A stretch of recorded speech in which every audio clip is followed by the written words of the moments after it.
Hey viewers, this is आयना। कैसे हैं आप? पाकिस्तान में डिग्री कंप्लीट करने के बाद अक्सर लोग अपने करियर के लिए बहुत स्ट्रगल करते हैं। वी नो 4-4 साल यूनिवर्सिटीज़ में लगाने के बाद जब स्टूडेंट्स अपनी प्रैक्टिकल लाइफ में आते हैं, ना तो उनके पास कोई जॉब्स की अपॉर्चुनिटीज़ होती हैं और ना ही कोई खास स्किल्स। अब ऐसे में बेशतर लोग पाकिस्तान से बाहर जाने के बारे में सोचते हैं और जब उनको कोई रास्ता नहीं मिल रहा होता तो ऐसे में बहुत सारे लोग इलीगल रास्तों को इख्तियार करते हैं और कुछ समझदार लोग स्टडी वीज़ा के बारे में सोचते हैं। यानी वो अच्छी कंट्रीज़ में एडमिशन भी लेते हैं और स्टडी वीज़ा के थ्रू जॉब्स भी करते हैं और अपनी स्टडी भी कंप्लीट करते हैं और इस तरह से काफ़ी हद तक लाइफ भी सेट हो जाती है। लेकिन दोस्तों, इस सारे मामले में एक प्रॉब्लम ऐसी है जिसका सामना हम में से अक्सर लोगों को होता है और वो है हमारी फैमिलीज़ की फाइनेंशियल कंडीशन। यानी हम में से अक्सर लोगों की फैमिलीज़ यूके, कनाडा और ऑस्ट्रेलिया जैसी कंट्रीज़ में पढ़ने के लिए हमें सपोर्ट नहीं कर पाती। वो ऑलरेडी हमारी बैचलर डिग्री पे बहुत सारे पैसे खर्च कर चुके होते हैं और यूके में स्टडी के लिए आपको एटलीस्ट 15 से 20 हज़ार पाउंड की ज़रूरत होती है, जो कि सिर्फ यूनिवर्सिटी की फीस है। Then you need a bank statement of at least 70 to 80 lakhs। अब जिस स्टूडेंट के पास इतने पैसे ना हो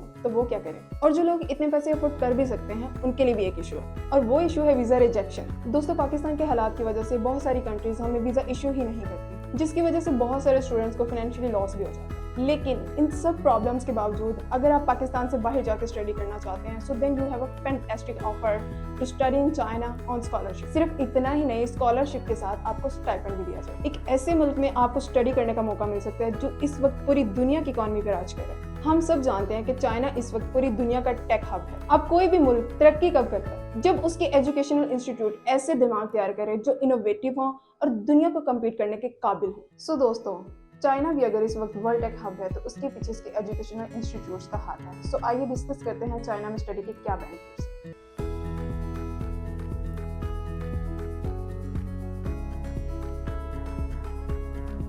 तो स्टूडेंट्स, अगर आपके पास इतने फंड्स नहीं है कि आप 15 से 20 हज़ार डॉलर्स या पाउंड्स अपनी स्टडी पर ईयरली खर्च कर पाएं, तो यू नीड टू नो कि चाइना पूरी दुनिया में हर साल बेशुमार स्कॉलरशिप्स अनाउंस करता है, जैसे कि CSE स्कॉलरशिप, पाक China government scholarship, university scholarship, president scholarship, private scholarships और ऐसी बहुत सी स्कॉलरशिप्स। इन स्कॉलरशिप्स में आपकी स्टडी और अकोमोडेशन बिल्कुल फ्री हो जाती है, यानी ना तो आपको कोई ट्यूशन फी देनी होगी और ना ही कोई हॉस्टल चार्जेस होंगे। यानी मेन एक्सपेंस तो निकल गया।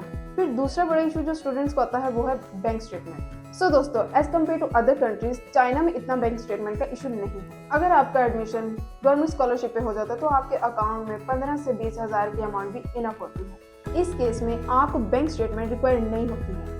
लेकिन अगर आपका एडमिशन यूनिवर्सिटी स्कॉलरशिप्स और अदर स्कॉलरशिप्स पे होता है तो आपको मैक्सिमम 5 से 6 लाख की बैंक स्टेटमेंट रिक्वायर होती है, क्योंकि इसमें आपको 1 ईयर की लिविंग कॉस्ट शो करवानी होती है। सो दोस्तों, अगर लिविंग कॉस्ट की बात निकल आई है तो इसके बारे में भी बात कर ही लेते हैं। चाइना में आपको रहने के लिए पर मंथ 800 RMB से लेके 1000 RMB तक की जरूरत होती है, जो कि पाकिस्तानी रुपीस के मुताबिक 25,000 से 30,000 की अमाउंट बनती है। अब आप सोच रहे होंगे कि इतने पैसे आप जॉब से कमा पाएंगे या नहीं। तो दोस्तों, ना तो आपको जॉब करने की जरूरत है और ना ही आपकी इसकी परमिशन है, क्योंकि चाइना आपको दे रहा है 2500 से 4000 RMB तक का स्टाइपेंड, जिससे ना सिर्फ आपके मंथली एक्सपेंसेस फुलफिल हो जाते हैं बल्कि आप इन पैसों को सेव करके अपने घर भी भेज सकते हैं। Problem solve.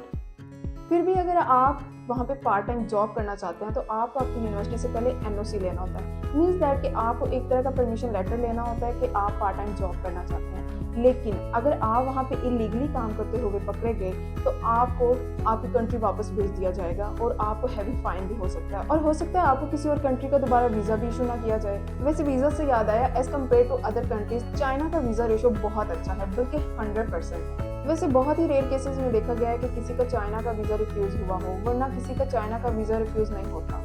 अगर सिक्योरिटी के हवाले से देखा जाए तो चाइना सिक्योरिटी के लिहाज से बेस्ट कंट्री है। मोस्टली लड़कियों को घर से दूर पढ़ाई करने के लिए सिक्योरिटी का बहुत इशू रहता है। तो मैं पर्सनली ऐसी तमाम लड़कियों को चाइना सजेस्ट करूंगी, क्योंकि अगर आप रात को 1 बजे भी रोड पे वॉक करी हैं तो आप सेफ महफूज करती हैं और आपको कोई प्रॉब्लम नहीं होती। जबकि चाइना की मोस्टली यूनिवर्सिटीज़ में को हॉस्टल का कॉन्सेप्ट है, मतलब लड़कियाँ और लड़के कंबाइंड हॉस्टल्स में रहते हैं। इसके बावजूद भी आपकी सिक्योरिटी का पूरा ख्याल रखा जाता है। इवन कोई किसी के रूम में बिना परमिशन के एंट्री नहीं कर सकता। इसके अलावा आप मार्केट्स और विजिटिंग प्लेसेस पे सेफली ट्रैवल कर सकते हैं और हर जगह आपको लोग फ्रेंडली ही ट्रीट करते हैं। दोस्तों, जॉब्स अपॉर्चुनिटीज़ की बात करें तो जैसा कि हमने पहले बात की है कि चाइना इस वक्त पूरी दुनिया में सबसे ज़्यादा तरक्की याफ्ता मुल्क है, तो इसमें जॉब्स अपॉर्चुनिटीज़ भी बहुत ज़्यादा है।